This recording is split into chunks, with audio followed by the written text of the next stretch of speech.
DCXL. Si Engineer Puso ng Julius Metro! Daniel. Makakasama ho natin ang Pangulo ng Southern Philippines Fishing Association Incorporated o SOFIL.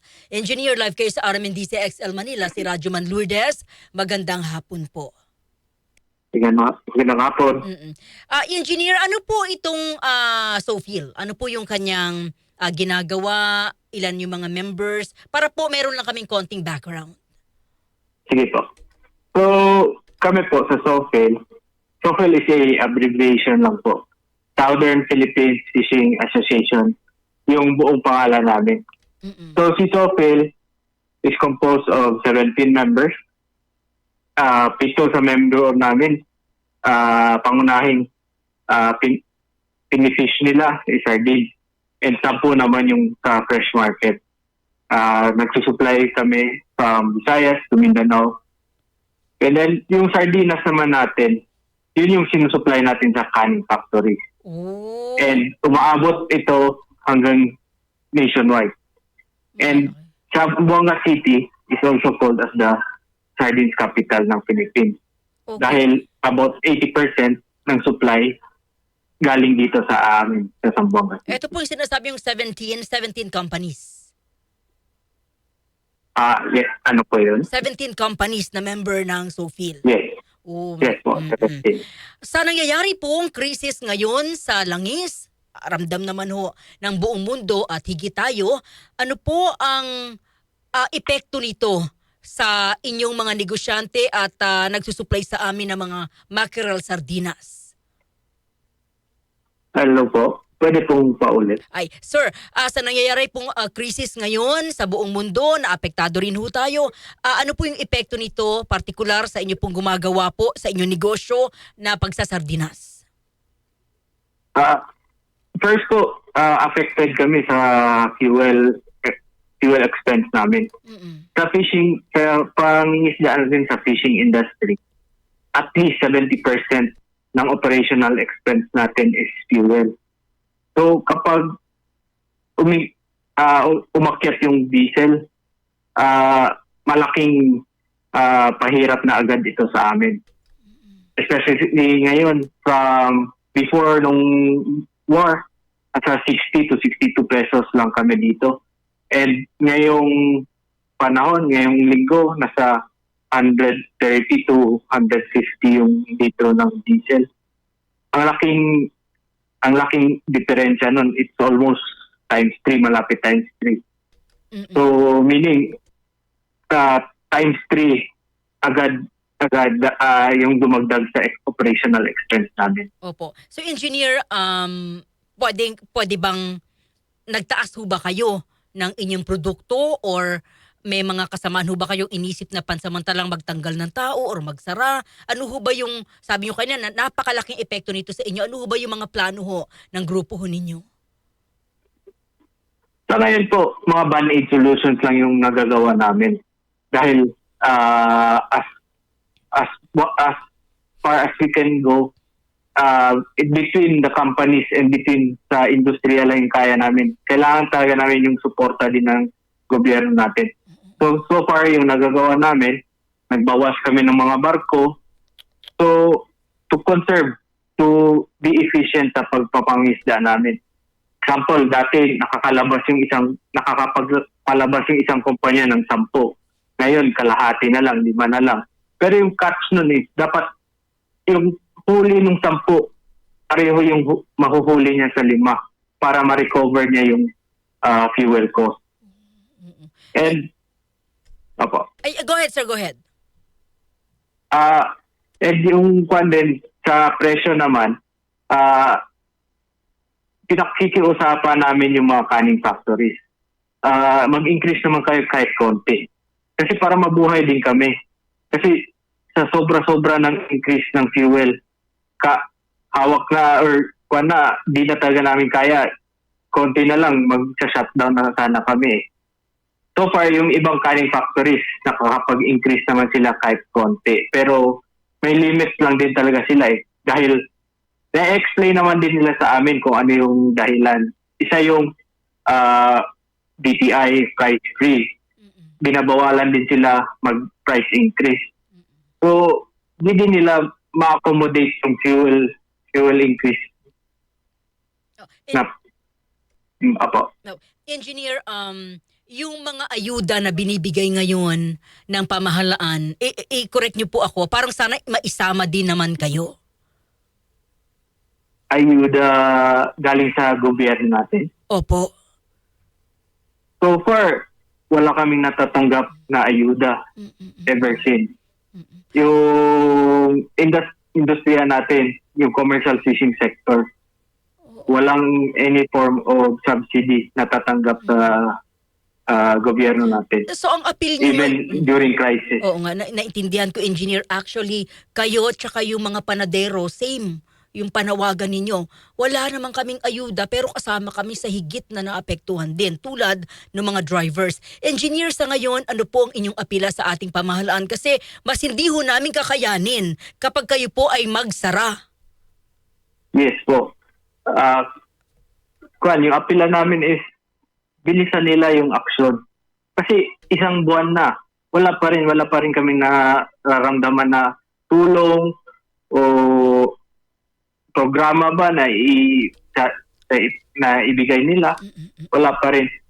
So, willing din kami makipag-usap sa kanila, roundtable discussion sa lahat ba ng government agencies na makakatulong sa pagsolusyon dito sa crisis natin sa fuel.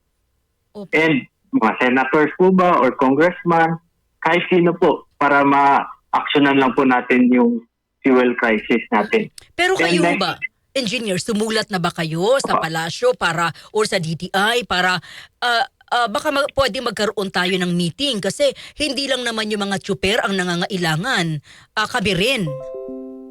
Opo. So far, yung move naman ng association natin dito, sumulat na tayo sa Department of Agriculture na pinapahiwatig natin ano yung sitwasyon namin ngayon dito and hiningi namin yung mga possible actions nila. So far, wala pa kaming response na tatanggap. And dito naman sa local level namin sa Zamboanga City, kasama yung LGU, nagpasa na din kami ng resolution addressed to the President for urgent action on this crisis. Okay. Engineer, nagtanggalan ba ng tao or yung mga members po ninyo nagbawas ng tao? Wala naman hong ganon? Sa ngayon po, wala naman nagtanggalan ng tao. Naka-standby lang po yung ibang tao namin. Kasi, one, paghihirapan kaming makakuha ulit ng mga tao kapag pinauwi namin sila sa kanilang lugar. O tama, oo. Background lang po sa industriya namin dito Opo, sa Zamboanga. please, oo. Yes. Yung majority po ng fishers namin is from parts of Mindanao and parts of Visayas and also Zamboanga na din. Yun yung hirap kapag nakauwi na sila doon sa mga probinsya nila. Hirap na nila pabalikin, especially ngayon na ang mahal ng pamasahe pa uwi. And yung industriya namin lang dito ngayon sa Zamboanga, sa 17 companies, about 8,000 employees yung under sa fishing company. And if pangkalahatan across the industry from fishing, canning, and allied industry, at least 30,000 employees yung kasama namin. Engineer, uulitin ko yung tanong ko kanina sa mga nakikinig. Wala naman pong pagtaas pa sa mga kumpanyang sinusuplayan po ninyo ng sardinas? Di ko rin po masagot kung may presyo, may pagtaas sa presyo sa mga delata nila sa canned sardine. Pero pinapakiusapan namin sila na taasan nila yung pagbili nila ng sardina sa amin. Magkano ba? Kasi di na namin kaya. Oo. Magkano ho ba ang konting ano lang sir no sa bentahan? Magkano po ba ang benta ng bili nila ng sardina sa inyo? Is it yung raw sardines po ba or yung canned sardines? Yung raw po, 'di ba? Yun ang sinisupply po ninyo. Yes. So far, yung bilihan dito sa amin is around 40 to 47 pesos Depende po sa Ilang canning piraso yun, factory. sir? By kilo po. By kilo. So talagang sa tingin ho ninyo ano to, hindi sapat na. Kung pwede sana taasan na yung Yes po. Mm-mm. Di siya sapat sa amin. Kailangan po at least 55 pesos para lamang kahit papaano ma-compensate yung fuel ko. Pero engineer, tumaas na yung ibang mga sardinas yung nasa tindahan. So dapat mataas na rin yung bili ng mga ng mga raw na sardinas sa inyo. Di din natin alam kung saang tindahan po yun. Baka yung mga tindahan na iyon is nakakalusot kay DTI. Pero as per DTI, sa grupo ng Canned Sardines Association of the Philippines, naka-price freeze po. Oo, sige. Sila. Engineer, ano po ang inyong mensahe sa ating mga kababayan at sa Malacanang? Yung mensahe lang po namin is nag-aapila kami na for urgent action dito sa industriya natin, especially sa sardines industry. Alam naman natin lahat, ito yung cheapest source of nutrition or protein. Kahit sino, pagbukas lang ng isang delatang sardinas, pwede nang kainin agad. And next po is, umaapela din kami sa sa national government natin na suspindihin muna yung pagbayad or pag-collect ng mga remittances sa social services gaya ng SSS, Pag-ibig, PhilHealth upang makatulong din sa mga manggagawa namin. Kasi two-way din siya. One way, yung mga manggagawa namin, mas malaki yung take-home pay nila. Tama. Mas malaki yung maiuwi nila sa pamilya nila. And dito naman sa company side, makatulong din sa pag-compensate ng fuel cost.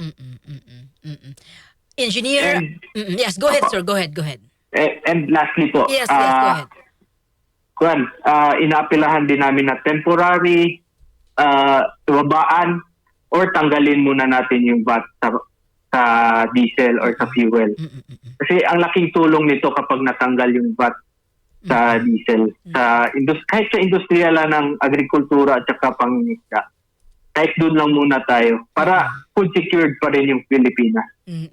Engineer, salamat sa oras at narinig ho ng ating mga kababayan yung inyong apila. Ito yung hindi alam ng marami. Maraming salamat, Engineer. Mabuhay po kayo. Mabuhay pong Southern Philippines Fishing Association Incorporated. Thank you, sir. Thank you po.